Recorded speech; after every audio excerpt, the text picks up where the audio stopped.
Congress party నాయకులకు కార్యకర్తలకు నమస్కారం.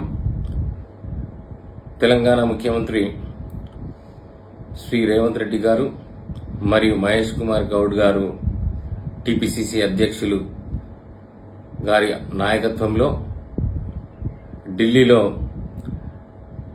ఆగస్టు 5, 6, 7 తేదీల్లో 42% రిజర్వేషన్లు బీసీలకు అమలు చేయాలని పెద్ద ఎత్తున ఉద్యమం చేయబోతున్నాం.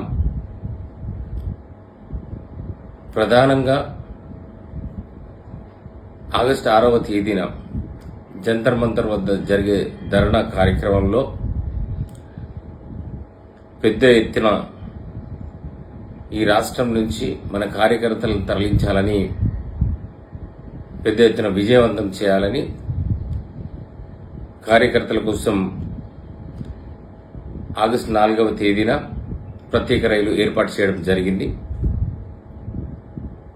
ఆ ప్రత్యేక రైలు ఆగస్టు 4వ తేదీన చెల్లపల్లి రైల్వే స్టేషన్ నుంచి బయలుదేరుతుంది. అదే ప్రత్యేక రైలు తిరిగి ఆగస్టు 7వ తేదీన ఢిల్లీలోని సఫ్దర్జంగ్ రైల్వే స్టేషన్ నుంచి తిరిగి బయలుదేరుతుంది. డీసీసీ అధ్యక్షులకు నా విజ్ఞప్తి, ప్రతి జిల్లా నుంచి 25 మంది కార్యకర్తల చొప్పున తరలించాలని, అదేవిధంగా వారి ఆధార్ కార్డులు తెచ్చుకోవాలని చెప్పేసి విజ్ఞప్తి చేస్తూ జై కాంగ్రెస్.